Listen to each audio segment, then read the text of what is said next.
Shalom, selamat malam Pak Setio Nugroho. Selamat malam, Bro Kodek. Ya, Selamat malam semuanya. kami persilakan Pak. Baik, nanti moderatornya siapa? Kodeks. Oke. Ya, jadi sebelum kita bicara tentang jomblo, kita bahas, kita dengarkan dulu pendapat tentang jomblo yang orang menuliskan. Begini, jomblo itu setia. Nah, jomblo itu setia dengan kesendiriannya. Oke. Kalau Anda jomblo, jangan sedih. Karena sebenarnya kehidupan itu berawal dari jomblo. Ya, waktu Tuhan menciptakan Adam itu sendirian. Ya. Nah, sebenarnya jomblo itu free. Jomblo itu free. Prihatin. Sesungguhnya jomblo itu sangat mandiri. Ya, karena apa-apa sendiri, termasuk mengucapkan selamat malam kepada dirinya sendiri. Jomblo itu positifnya adalah dia banyak temannya. Sebab setiap kali dia nembak, selalu saja dijawab, kita temenan aja ya. Nah, doa orang yang jomblo itu kenapa dia nggak segera dikabulkan oleh Tuhan? Karena doanya seperti ini. Tuhan, jika dia jodohku, maka dekatkanlah. Jika dia jodoh orang lain, maka jadikanlah aku sebagai orang lain itu.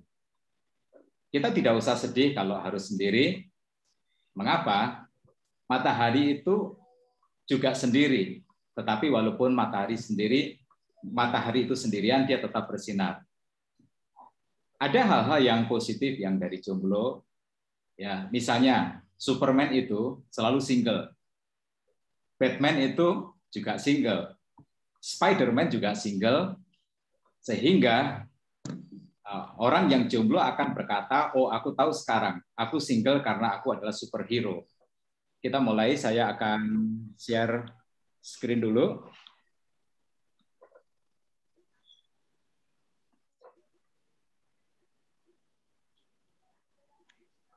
Mari semuanya kita open kamera ya. Ya, kita open kamera ya. Baik. Begini, ada sebuah pertanyaan. Bukankah manusia itu kodratnya berpasang-pasangan sejak lahir? Dia tidak sendirian. Ya, karena begitu lahir dia ada orang tua yang bersama-sama dengan dia. Nah, kemudian dia bertumbuh, saat kemudian menjadi remaja, dia mulai tertarik untuk punya pacar. Kemudian ketika dewasa dan pada usia matang, lalu orang itu menikah. Nah, pertanyaannya adalah, mengapa ada orang yang jomblo? Kalau Tuhan menciptakan manusia itu sebagai makhluk sosial, mengapa Tuhan jomblo? Kalau Tuhan menciptakan manusia itu berpasang-pasangan, mengapa jomblo?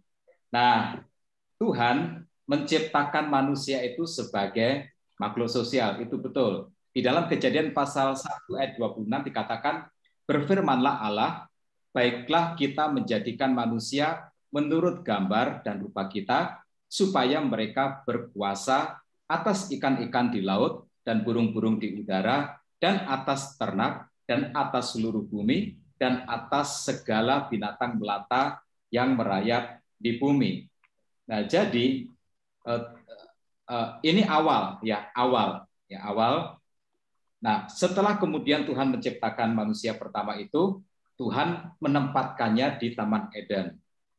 Walaupun Taman Eden itu indah, tetapi ternyata Adam merasakan ada sesuatu yang kurang. Ya, Adam tidak menemukan penolong yang sepadan. Ya. Kemudian Tuhan membuat Adam tidur, ya, dan kemudian mengambil tulang rusuknya, dibentuk menjadi seorang perempuan, Hawa namanya.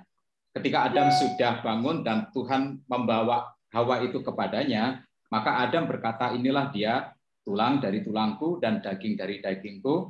Dia akan dinamai perempuan sebab dia diambil dari laki-laki.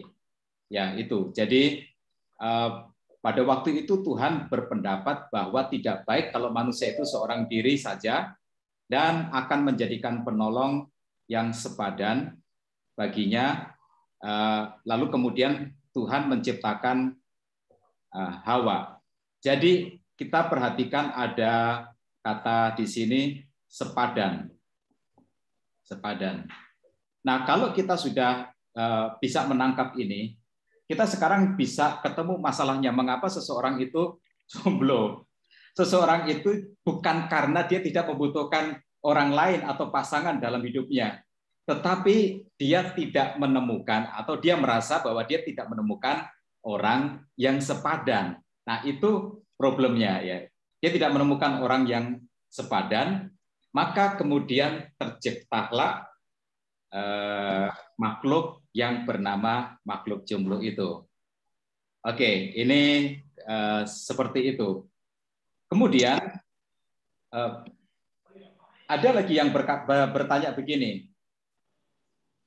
Oke, jadi seseorang menjadi jomblo karena tidak ada orang yang tertarik atau jatuh cinta kepadanya.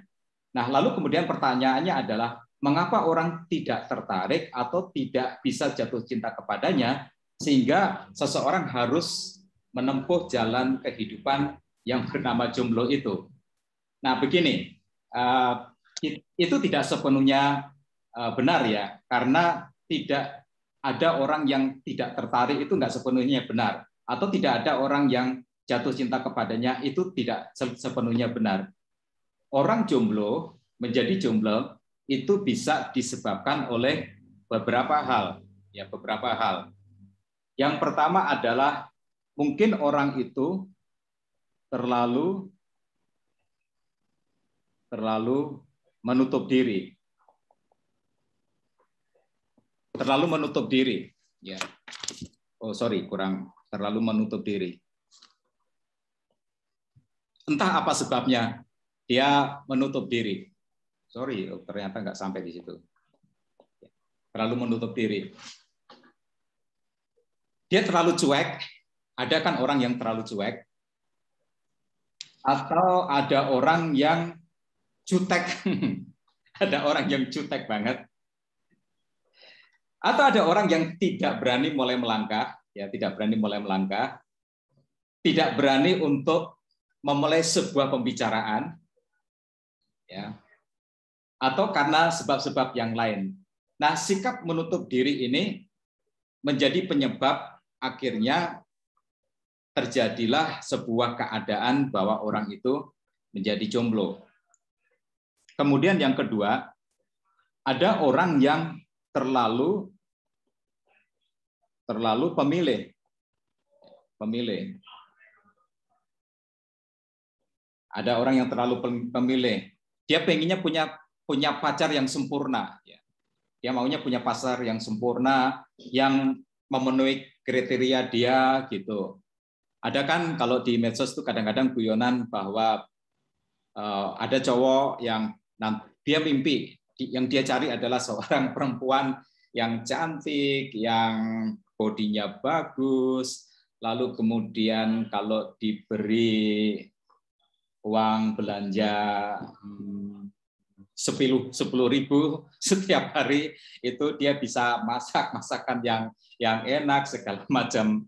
Ya, lalu ketika dia bertemu dengan orang yang sempurna, nah orang yang terlalu pemilih ini ya, terlalu pemilih. Ketika dia bertemu dengan orang yang sempurna, sayangnya orang yang sempurna yang dia ketemukan itu memandang dia tidak cukup pantas untuk dirinya.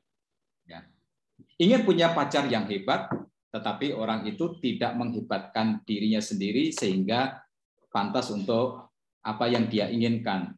Sehingga harapannya terlalu tinggi, tapi tidak disertai dengan upaya untuk menjadikannya pantas dengan standar yang diinginkan. Itu. Lalu kemudian kenapa ada orang yang susah dapat pasangan? Karena begini, pacaran itu bagi dia tidak prioritas. Kan ada orang yang seperti itu. Ya, ada orang yang seperti itu. Saya pernah bertemu dengan orang yang dia sibuk bekerja, dia berorientasi banget kepada keluarga, ya harus, tetapi dunianya itu hanya dunia keluarga dan dunia pekerjaan. Sehingga akhirnya mencari pasangan itu tidak pernah menjadi prioritas di dalam kehidupannya. Nah, karena tidak menjadi prioritas, maka dia tidak pernah mencoba untuk tertarik kepada orang lain, ataupun ketika ada orang lain tertarik kepadanya, dia tidak bisa menangkap sinyal-sinyal yang ada gitu. Maka terciptalah sebuah keadaan bahwa orang itu jomblo. Nah, kemudian ada orang yang sebenarnya agak-agak mirip dengan ini, itu terjebak kepada rutinitas sehari-hari. Waktunya habis untuk bekerja, waktunya habis untuk aktivitas dia, waktunya habis untuk semua yang sudah menjadi agenda di dalam kegiatan sehari-harinya.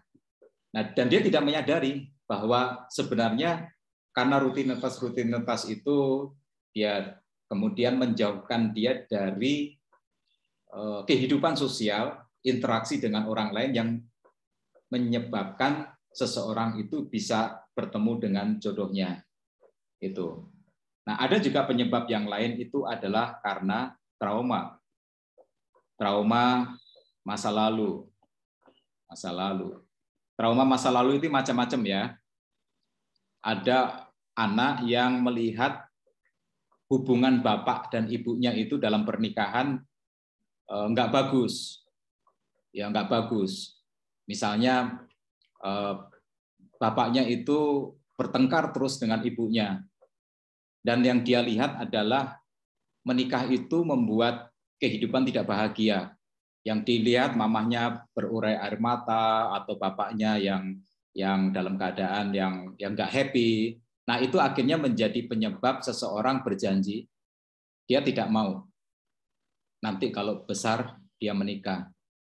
Nah, ada juga trauma yang disebabkan karena dia pernah sebenarnya berpacaran, tetapi kemudian putus secara menyakitkan. Nah, keadaan ini akhirnya menjadi sebuah trauma di dalam diri dia. Lalu akhirnya yang terjadi adalah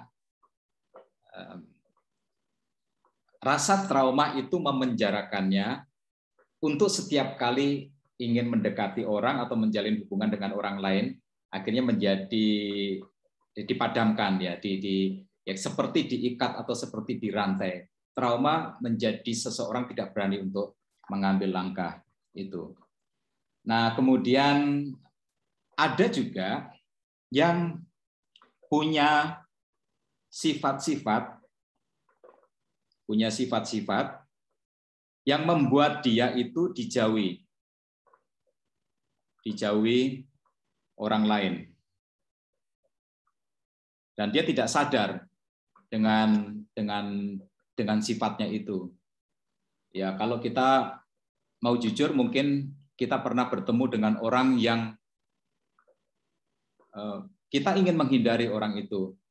Ya, ada orang yang bicaranya kasar, ada orang yang kalau bertemu dengan orang lain, berinteraksi dengan lain itu sifatnya mau merendahkan orang lain, bersikap sombong, meninggikan diri, atau orang-orang yang selalu paranoid kepada orang lain. Nah, hal-hal seperti ini menjadi penyebab akhirnya membuat orang itu susah untuk mendapatkan jodohnya. Mungkin ada hal-hal yang lain. Misalnya dia tidak pede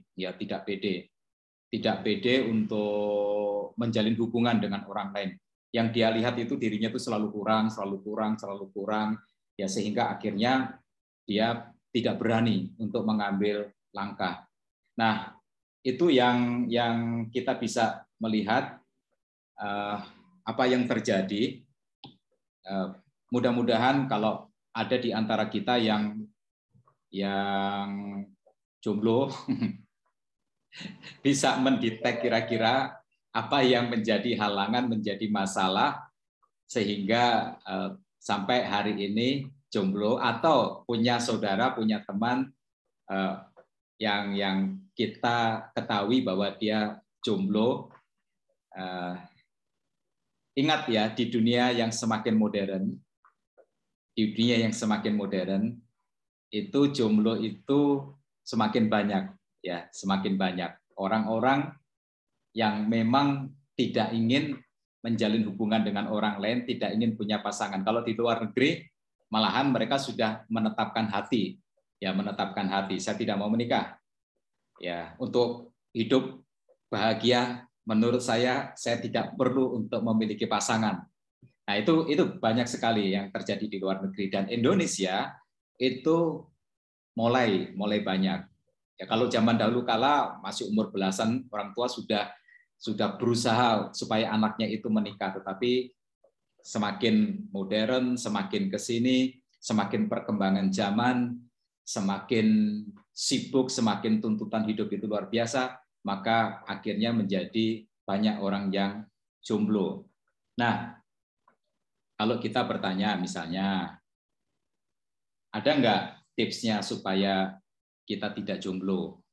Untuk muda-mudi yang sedang masanya, atau ini kalau remaja, ya ini akan menjadi bekal di hari nanti. Saya mau berbagi tips, ya, tips tentang mencari jodoh, ya, tentang mencari jodoh. Oke. Nah, yang pertama kita melihat 2 Korintus pasal 6 ayat yang ke-14. Itu ada sebuah pesan yang saya anggap ini penting untuk kita semua memahami, ya. Ini adalah pedoman. Ini adalah undang-undang yang harus kita pegang teguh. Jadikan ini sebuah prinsip. 2 Korintus pasal 6 ayat yang ke-14 dikatakan, janganlah kamu merupakan pasangan yang tidak seimbang. Nah, tolong diperhatikan kata tidak seimbang. Ya, kata tidak seimbang.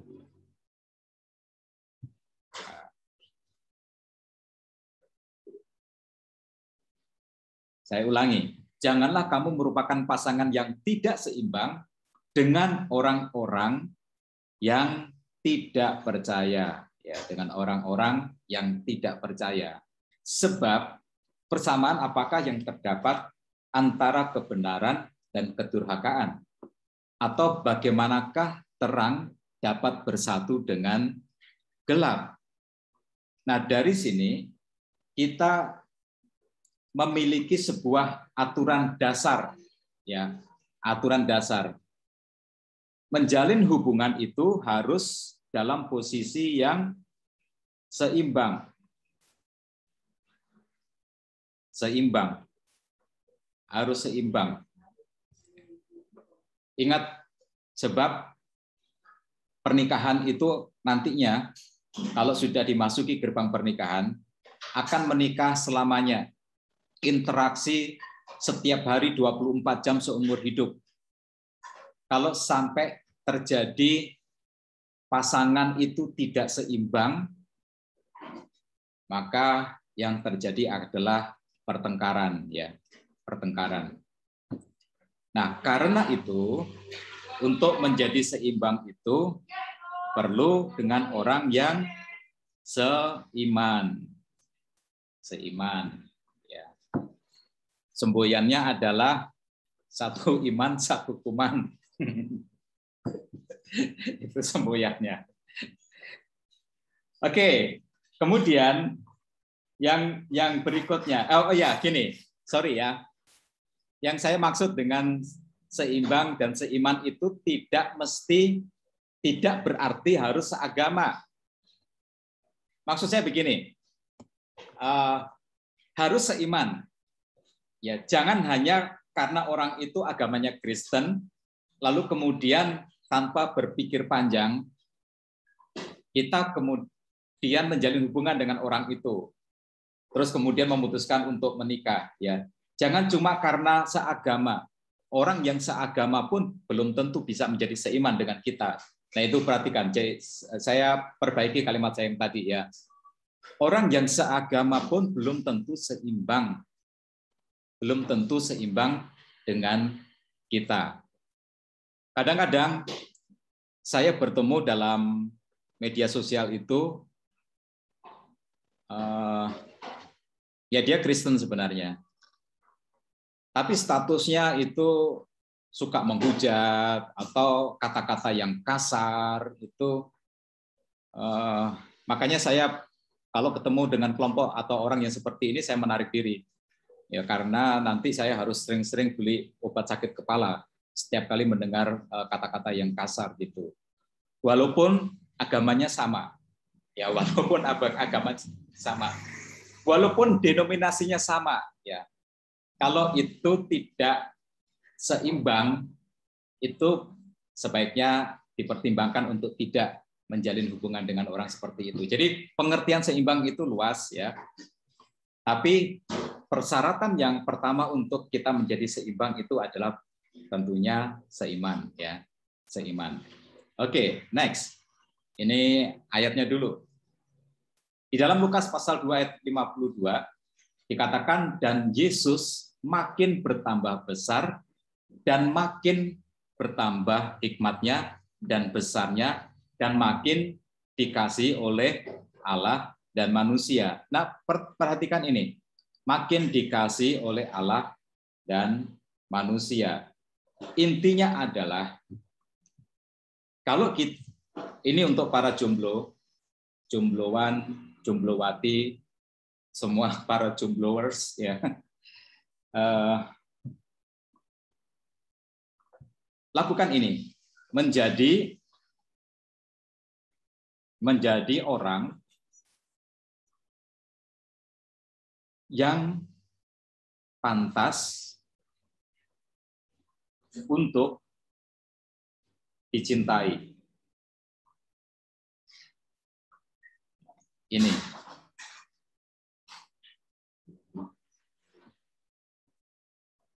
Menjadi orang yang pantas untuk dicintai. Lukas pasal 2 ayat 52 itu sangat menginspirasi. Ya, Tuhan Yesus itu semakin lama semakin dikasihi oleh Allah dan oleh manusia. Oleh sebab itu, tugas para jombloan dan jomblowati adalah bagaimana dia harus menjadi pribadi yang orang lain itu jatuh cinta kepadanya. Nah, ini intinya ya. Ini intinya. Jadi kita mulai mengarah kepada obat jomblo ya. Oke. Ini untuk para cowok ya, untuk para cowok. Aturan dasarnya adalah begini. Pria harus tahu apa yang diinginkan sebanyak mungkin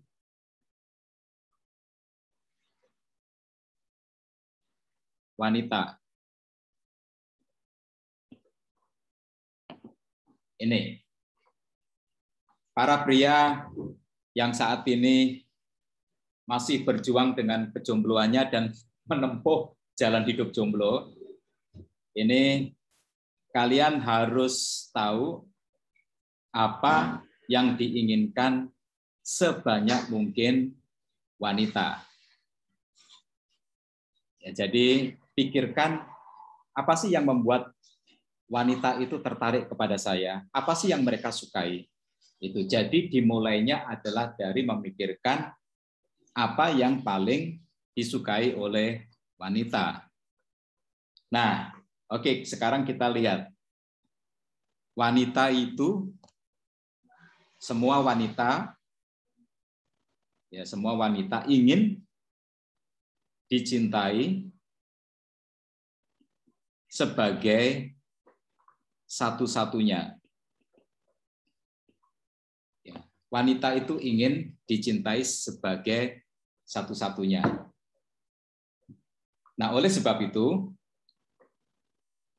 pria harus mengindikasikan dirinya bahwa dia adalah lelaki yang setia kepada satu orang saja yang dicintainya. Itu. Ingat, kalau laki-laki itu mata bongsang atau playboy, keplayboyan itu tidak bisa disembunyikan.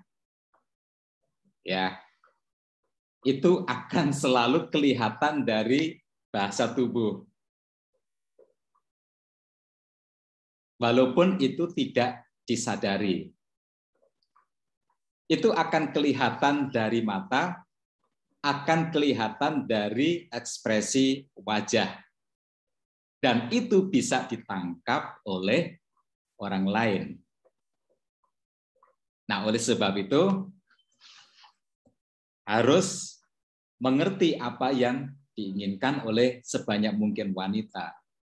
Saya percaya siapapun wanita di dunia ini, pada dasarnya di dalam hatinya itu ingin bahwa pasangannya itu menjadikan dirinya itu sebagai satu-satunya. Ya. Kemudian yang kedua,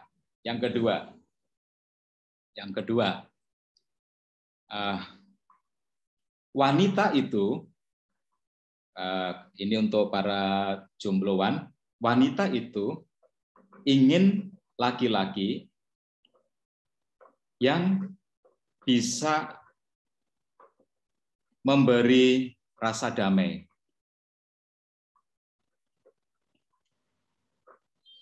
Wanita itu ingin laki-laki yang bisa memberikan kepadanya rasa damai. Rasa damai.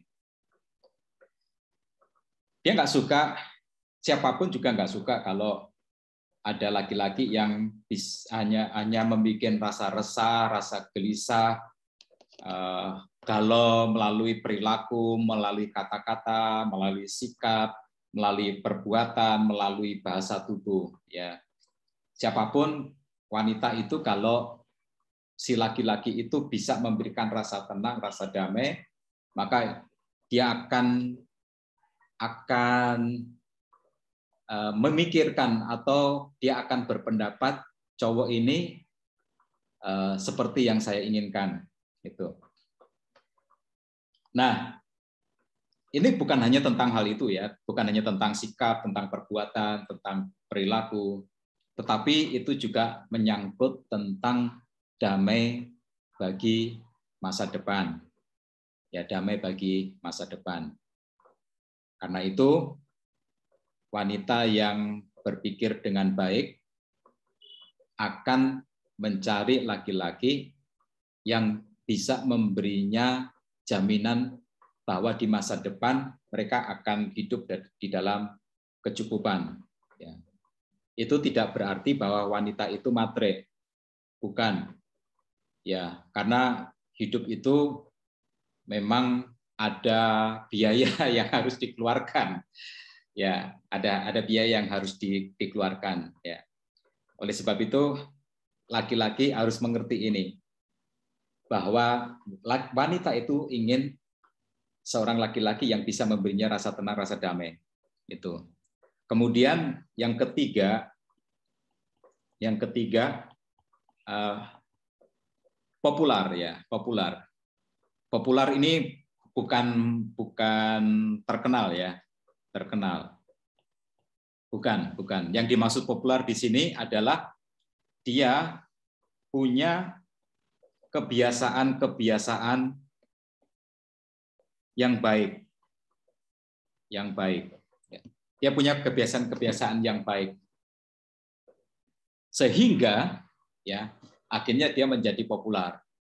Karena siapapun yang sikapnya baik, yang sikapnya santun, yang sikapnya sopan, yang sikapnya itu perhatian, yang sikapnya itu menghargai orang lain, menghargai wanita, maka dia pasti populer. Dia pasti menjadi bahan pembicaraan banyak orang, apalagi di antara para wanita. Itu. Dan dari kata populer itu, kita bisa menyimpulkan bahwa kehadirannya itu selalu dirindukan. Kehadirannya selalu dirindukan. Nah, ingat, mungkin kita juga kadang-kadang melakukan sesuatu ini. Ini nggak salah. Kita lagi kumpul bareng-bareng, lalu kemudian seseorang datang. Nah, ketika orang itu datang, langsung kumpulan itu menjadi bubar. Pamitan. Bubar.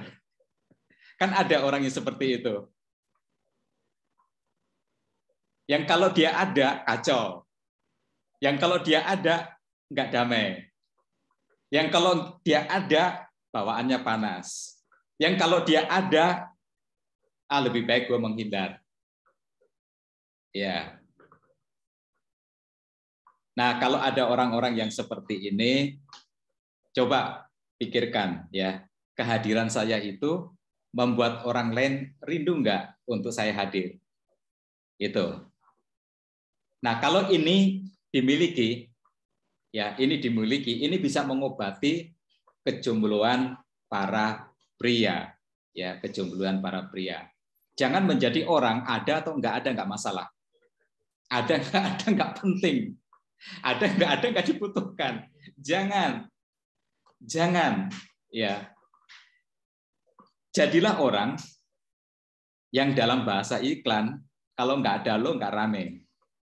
Ya, kalau nggak ada lo nggak rame. Ya, itu untuk pria, ya supaya kejombloannya itu bisa segera diobati, nggak terlanjur menjadi jomblo akut ya. Nggak terlanjur menjadi jomblo akut. Ingat ya, ingat. Begini, siapapun pria ataupun wanita,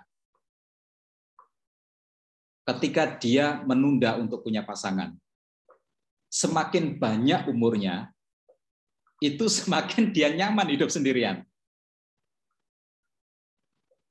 Itu, semakin nyaman dia hidup sendirian. Dan semakin dia nyaman hidup sendirian, dia nggak merasa bahwa dia harus punya pasangan. Maka permanenlah kejombloannya itu.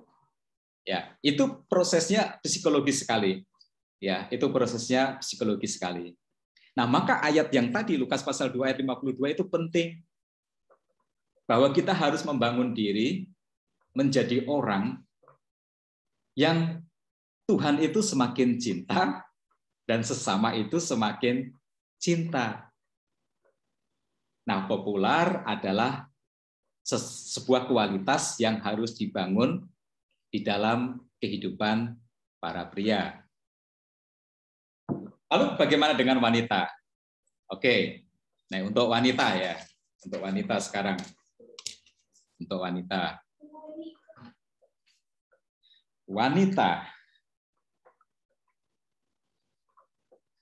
Para wanita harus menjadi wanita yang laki-laki siapapun jatuh cinta kepadanya. Nah, itu kualitas yang harus dibangun ya, harus dibangun. Nah, nggak usah banyak-banyak lah, nggak usah banyak-banyak. Tetapi ini dia yang harus dilakukan, yang harus dibangun. Feminitas ya, feminitas. Ya, feminitas ini jangan dimaknai secara sempit. Ya, jangan dimaknai secara sempit. Femininitas ini tidak berarti harus selalu wanita itu memakai rok. Kalau bisa roknya pendek. supaya apa namanya? Semakin menarik sebagai wanita, bukan ya. Terus kemudian kalau bicaranya itu kemayu gitu, harus berarti seperti itu, bukan ya. Feminitas itu berarti seorang wanita tidak boleh dominan.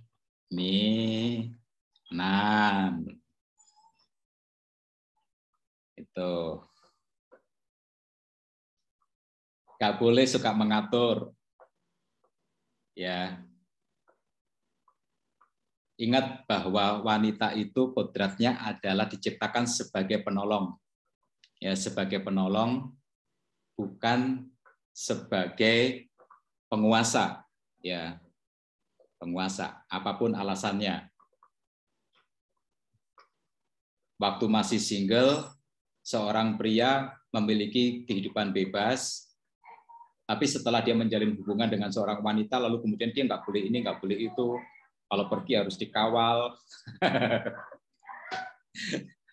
Itu jangan.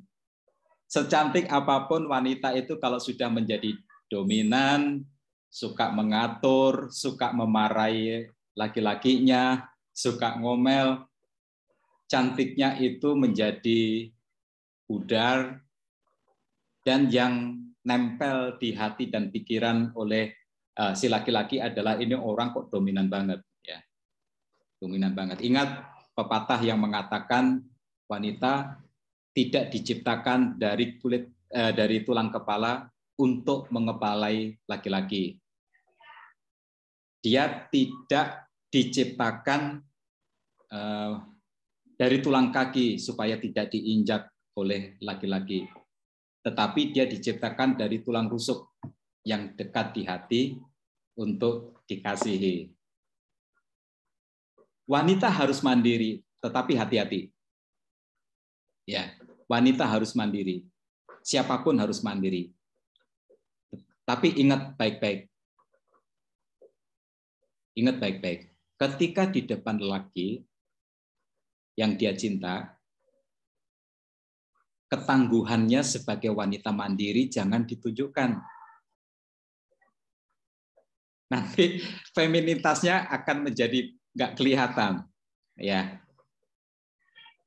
Nah, saat itu terjadi, ya kalau ketemu dengan laki-lakinya bersikap manjalah, ya seakan-akan tanpamu hidup aku nggak mungkin. Itu. Lalu kemudian yang kedua yang harus dibangun adalah menjadi pribadi yang menyenangkan.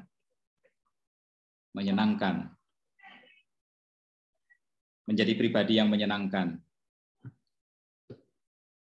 Jangan menjadi orang yang ini perfeksionis. Jangan menjadi pribadi yang perfeksionis, yang menuntut kesempurnaan, lalu bersikap kaku, ya, dan tidak bisa diajak bercanda. Laki-laki menyukai wanita yang bisa diajak bercanda. Ya, apalagi ingat bahwa hidup ini berat, ya.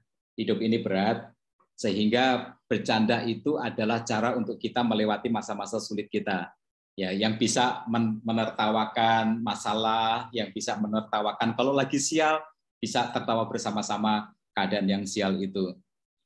Ya, jangan kaku, ya jangan kaku, ya karena kalau kaku itu akhirnya menjadi orang yang menjadi orang yang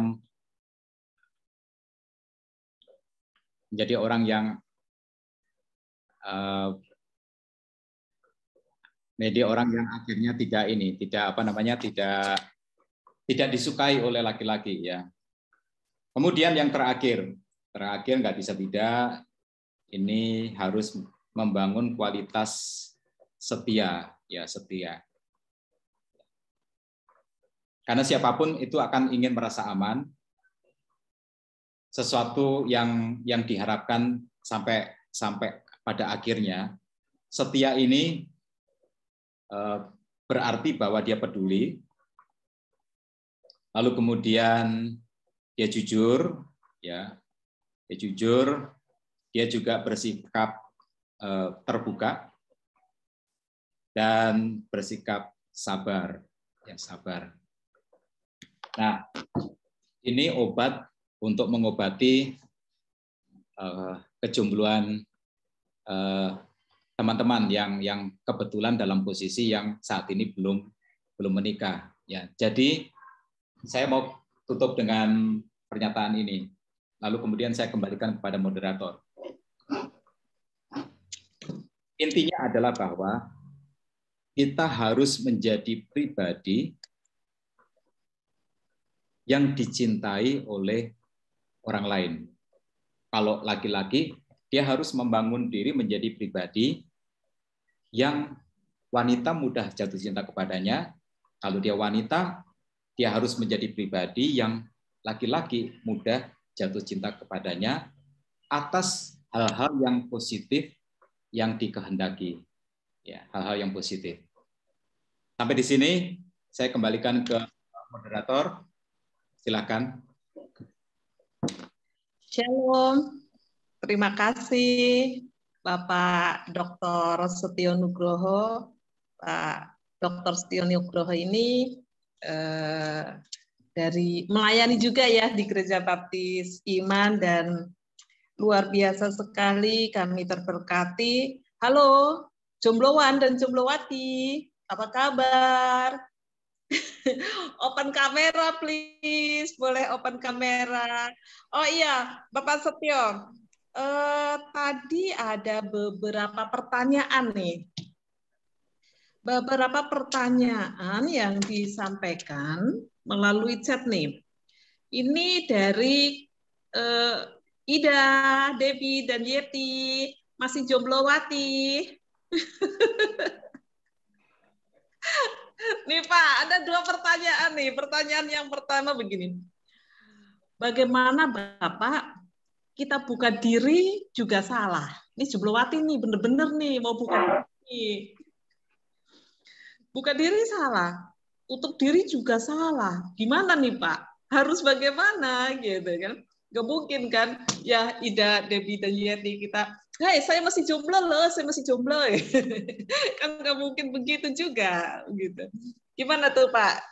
Harusnya sikap yang tepat kita itu seperti apa? Ini pertanyaan pertama. Silakan jawab dulu, nanti pertanyaan kedua akan saya sampaikan.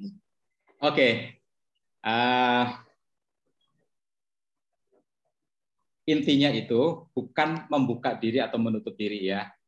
Intinya seperti itu. Intinya adalah tugas kita, baik pria ataupun wanita, adalah membangun diri menjadi pribadi yang dicintai, yang orang lain tuh mudah jatuh cinta kepadanya, yang orang lain itu tertarik kepadanya, gitu. Tadi kualitas itu sudah saya sampaikan ya, di atas, ya, baik untuk laki-laki maupun untuk wanita. Jadi, yuk merenung dan menghargai semua feedback pada saat kita berinteraksi dengan orang lain. Ya, makanya kritik itu jangan alergi, ya, jangan alergi. Kalau ada orang itu mengkritik kita, jadikan itu sebuah input masukan. Mungkin di mata orang lain saya ada kekurangan ini.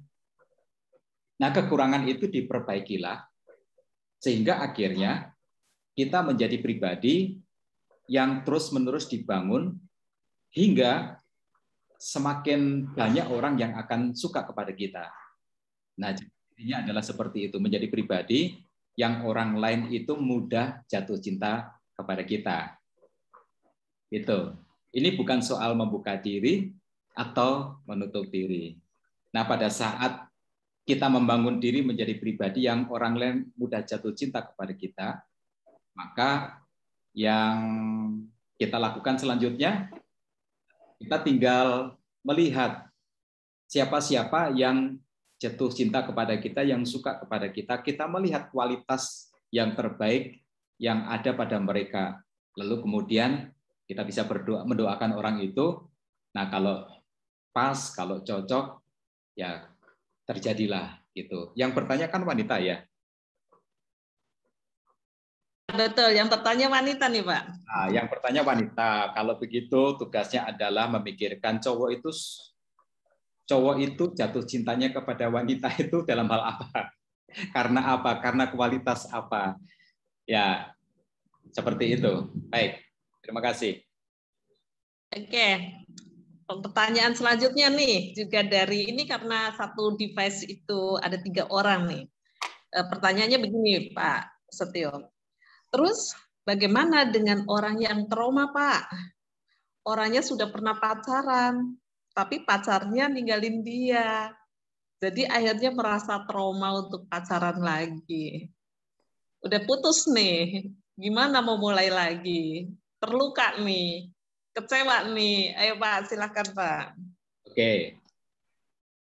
Orang yang mengalami pengalaman yang buruk bisa mengakibatkan trauma. Tidak semua orang yang mengalami hal yang buruk itu dia trauma, enggak ya.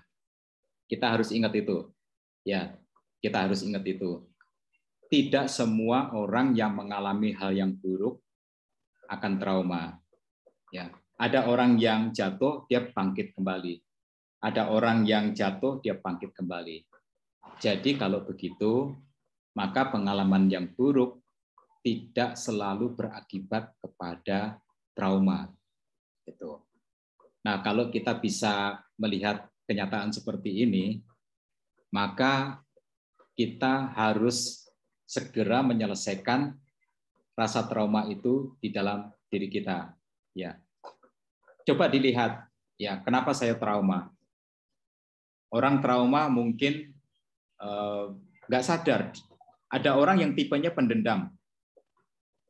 Kalau dia sudah dilukai, sekali dia dilukai, maka dia akan ingat terus selama-lamanya. Nah, masalahnya adalah masalah orang itu pendendam. Sehingga dia tutup pintu untuk orang lain selama-lamanya. Gitu. Nah, kalau seperti itu, yang harus dilakukan adalah bahwa harus berdoa kepada Tuhan, mengampuni, memaafkan, dan memikirkan hal-hal yang indah. Tuhan itu merencanakan manusia itu untuk berpasang-pasangan, ya. Dan ingat bahwa manusia itu variannya banyak, ya. Ada yang baik, ada yang nggak baik. Ada yang setia, ada yang nggak setia. Jadi jangan habiskan waktu, energi kita hanya gara-gara pernah punya pengalaman yang buruk dengan seseorang. Seakan-akan hidup ini berakhir ketika hubungan kita dengan orang yang buruk itu berakhir. Ya, jadi selesaikan masalah itu dan mulai belajar untuk move on. Ya, move on, lihat dunia itu tidak selebar daun kelor. Ya, dunia itu indah, ya lihat pemandangan-pemandangan indah yang lain. Berteman dengan banyak orang. Berteman dengan banyak orang tapi yang baik-baik. Nanti akan ketemu dengan orang-orang baik yang selama ini tidak sempat menjadi teman atau enggak sempat bertemu oleh karena hubungan dengan orang yang buruk itu. Begitu sarannya. Terima kasih. Ada lagi nih Pak Setio pertanyaan dari Evi. Saudari Evi bertanya begini. Pak, bagaimana respon kita ketika kita bertanya kepada seseorang? Mungkin dia bertanya kepada temannya, kenapa sampai sekarang kok masih sendiri? Terus jawabannya begini, mungkin jodoh saya belum lahir gitu. Nah, kalau mendapat jawaban gitu gimana nih, Pak? Masa jodohnya belum lahir gitu loh, padahal udah jombloati nih apa jombloan nih. Jadi reaksi kita atau respon kita bagaimana nih dengan jawaban seperti ini? Ya, kalau orang seperti itu berarti pacaran atau menikah itu bukan prioritas bagi dia. Dan itu cara dia menjawab atas bukan bagi dia bukan sebuah kebutuhan yang mendesak, maka dia dengan santainya berkata jodoh saya belum lahir gitu. Jadi itu dia punya halangan yang mungkin saja menikah itu atau berpacaran itu tidak prioritas buat dia. Dia punya sesuatu yang lain yang lebih penting. Menurut dia yang harus dia perjuangkan begitu. Jadi begitu pertanyaannya melalui chat. Silahkan saudara-saudari, ada pertanyaan. Karin, nah, Karin silahkan. Iya, terima kasih untuk kesempatannya. Saya mau nanya, bagaimana cara menghilangkan pikiran yang selama ini udah ada, kan kayaknya menikah itu kalau saya melihat teman-teman yang apalagi udah usia saya 39 kan rata-rata teman-teman sekolah, teman-teman ya sekeliling saya udah pada menikah dan punya anak semua, kok banyakan sekian persen bilang kayaknya seakan-akan menikah itu suatu kayak hidup di neraka gitu. Jadi kayak selalu apa ya, beginilah begitu, jadi seakan-akan membuat saya jadi mereka yang merasakan, tapi kok saya yang jadi mikir-mikir gitu kalau dideketin cowok ini ya kok kayaknya seperti ini, bagaimana dengan pandangan keluarganya, bagaimana dengan ini, jadi terlalu bagaimana gitu cara menghilangkan rasa kayak apa sih, kayak takut gitu. Ya. Terima kasih. Ya, terima kasih Karin. Karin ini di Jakarta ya. Karin ini di Jakarta. Ya ini forumnya para jombloan dan jomblowati, jadi kita bisa makanya open kamera supaya kita bisa saling mengenal. Begini.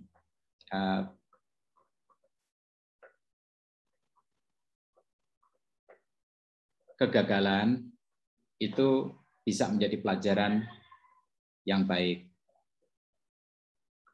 Tapi itu bukan pelajaran yang terbaik. Karena kegagalan hanya memberitahukan kepada kita sesuatu itu gagal. Begitu. Maka tugas kita adalah belajar dari keberhasilan orang lain. Kalau kita belajar dari keberhasilan orang lain, kita akan mendapatkan pelajaran kenapa dia berhasil. Oke. Nah, begitu juga di dalam pernikahan. Ya, dalam pernikahan. Kita seringkali melihat pernikahan yang tidak bagus, yang suasananya bagaikan neraka, atau pernikahan yang akhirnya berujung kepada perpisahan, yang kemudian membawa akibat-akibat yang memedihkan, apalagi kalau sampai sudah punya anak. Begitu. Kenapa tidak kita belajar dari pernikahan yang bahagia? Itu.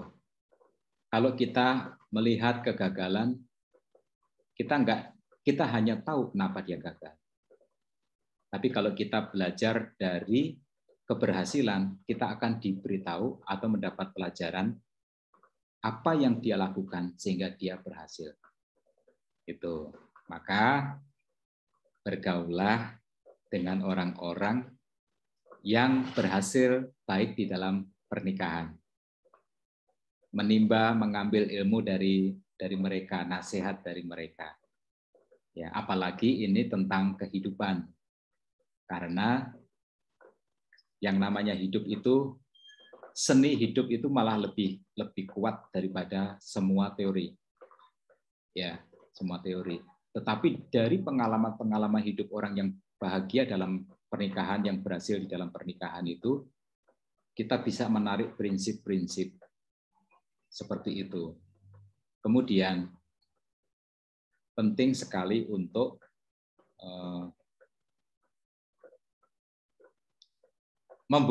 bergaul dengan sebanyak mungkin orang, tetapi dari sebanyak mungkin orang itu dipilih orang-orang baik untuk dilanjutkan dalam pertemanan.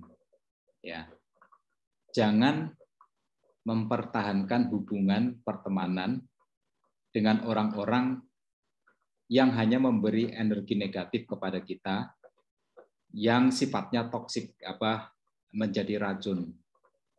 ya itu akan menciptakan rasa trauma atau perasaan mending saya sendiri daripada saya berteman. Gitu. Ingat bahwa warna itu tidak cuma hitam, warna itu tidak cuma merah, tapi warna itu adalah warna-warni. Orang itu enggak cuma satu jenisnya. Ya, ada orang yang tidak baik, ada orang yang baik. Ya, maka bagian tugas kita adalah menjalin hubungan dengan orang yang baik. Jangan merasa bersalah ketika dada-dada say goodbye kepada orang yang kita tahu memang tidak baik, toksik, yang orang yang kan ada orang yang energi kita itu seperti dikuras sama dia. Dan dia meninggalkan jejak negatif di dalam hati kita.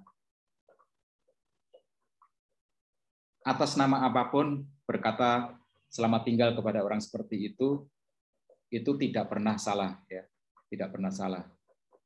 Itu. Dan berfokuslah kepada orang-orang yang memang baik. Proses sembuh itu akan membutuhkan waktu untuk kemudian percaya kepada orang itu.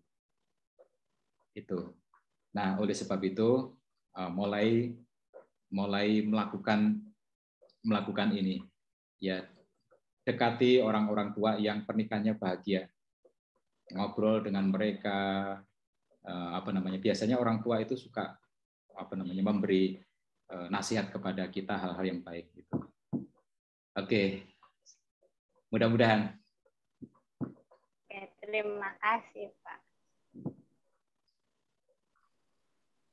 Wah, semakin seru nih pertanyaannya. Kita udah 1 jam loh, Bro Kodek. Iya, Pak, udah 1 jam. Kita udah lebih dari 1 jam nih. Kita udah dapat pelajaran yang luar biasa ya. Bahwa kita harus jadi pribadi yang mudah untuk dicintai oleh orang lain. Iya. Gimana? Ada pertanyaan lain? Silakan yang mau bertanya.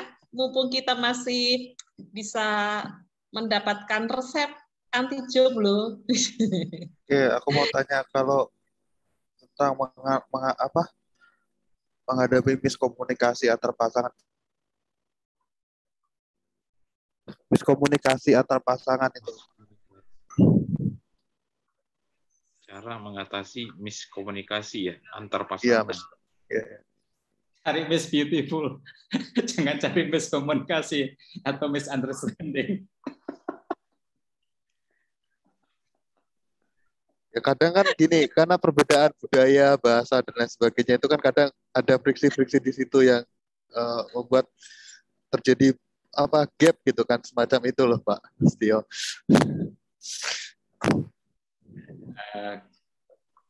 Harus cari yang Miss Beautiful itu. Salah cari Miss-nya ya. Maunya Miss Beautiful, dapatnya Miss Komunikasi.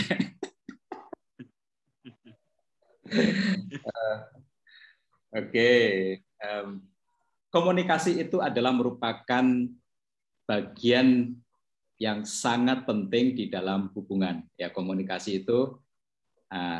Dan kalau ada orang-orang yang terindikasi memang tidak mampu berkomunikasi dengan baik, ya, maka lebih baik kalau masih dalam tahap kenalan, pertemanan biasa, jangan dilanjutkan, ya, jangan dilanjutkan, karena komunikasi yang buruk itu bisa menjadi sesuatu yang kebiasaan, tabiat ataupun karakter. Apakah bisa diubah? Bisa, ya, bisa. Gitu. Tapi jangan menggunakan hubungan untuk mengubah orang. Ya. Nah, komunikasi yang baik itu memenuhi persyaratan-persyaratan supaya menghindari miskomunikasi. Ya, punya persyaratan-persyaratan. Ya, pasti pedoman itu sebenarnya bahasan yang tersendiri ya. Tapi kalau mau disampaikan sekarang ini, utamakan mendengar. utamakan mendengar. Mendengar dulu. Mendengar yang benar-benar mendengar. Jangan ketika orang lain berbicara, kita sudah membentuk sebuah jawaban untuk nanti setelah orang itu berhenti kita bicara. Jangan. Tapi mendengar untuk memahami apa sih yang sebenarnya ingin disampaikan oleh orang itu. Dan komunikasi itu ada setidaknya 2 macam. Komunikasi verbal, komunikasi literal. Ya. Tapi sebenarnya ini asumsinya kan Bro Agus salah berkomunikasi, ada masalah komunikasi dengan teman wanita ya. Kadang-kadang yang substansi yang disampaikan itu tidak berupa kalimat yang dia gunakan. Ya, tidak berupa kalimat yang dia gunakan. Nah, kalau begitu yang harus dilakukan adalah menanyakan apa maksudnya. Ya, apa maksudnya? Ingat Mas Agus bahwa wanita itu adalah makhluk spesial. Kalau dia bilang A, kadang-kadang itu maksudnya B. Lalu terjadilah kesalahpahaman. Itu. Nah, kalau wanita itu bilang begini, aku udah sampai di sini loh gitu. Itu dia tidak sedang menginformasikan posisi dia. Tapi dia ingin dijemput. Ya memang begitu. Memang begitu. Nah, oleh sebab itu dalam berkomunikasi menghindari miskomunikasi adalah kita menanyakan apa maksud dari kalimat yang dia sampaikan. Itu. Supaya fix, maksudnya jelas. Lalu direspon sesuai dengan maksud itu. Kalau mau ini topik yang khusus lah. Kalau komunikasi. Ya paham. Karena kadang memakai bahasa bersayap yang kita nggak paham itu ya memang. Oke, terima kasih Pak Tio.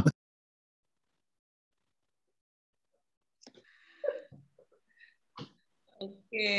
Tapi ngomong-ngomong, wanita begitu nggak? Ya, Assalamualaikum lah. Bukan, konfirmasi dari yang wanita. Konfirmasi dari ya. Pak, kadang-kadang. Oh gitu, silakan. Itu Sister Karin. Karin, wanita begitu nggak? Ya, kadang-kadang.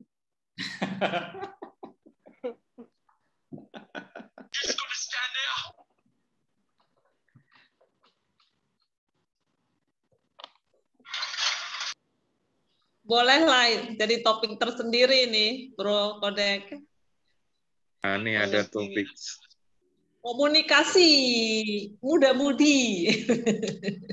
Nanti WAFM mengundang lagi Dr. Setio Nugroho nih berarti ya untuk edisi dengan topik-topik yang khusus lagi ya. 1 jam lebih nih sebenarnya.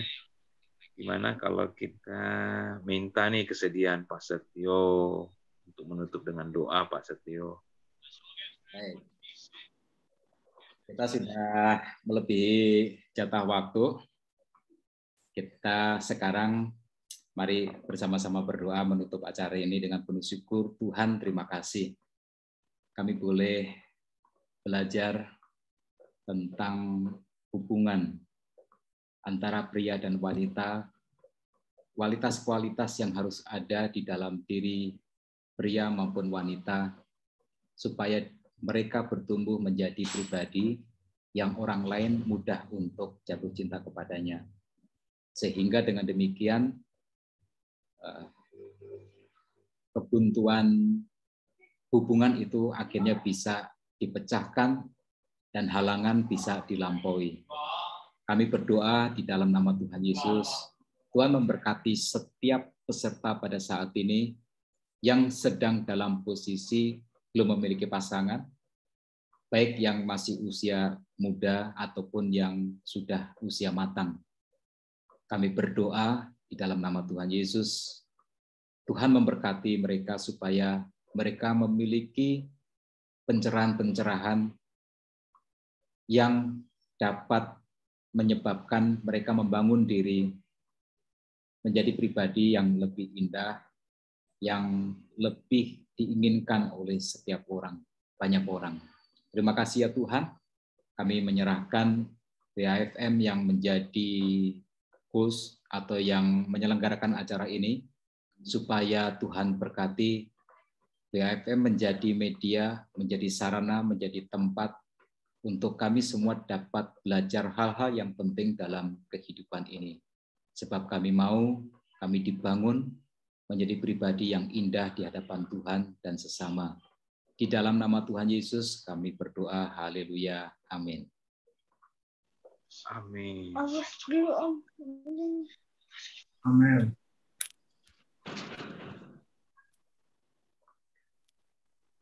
Terima kasih Pak Setio.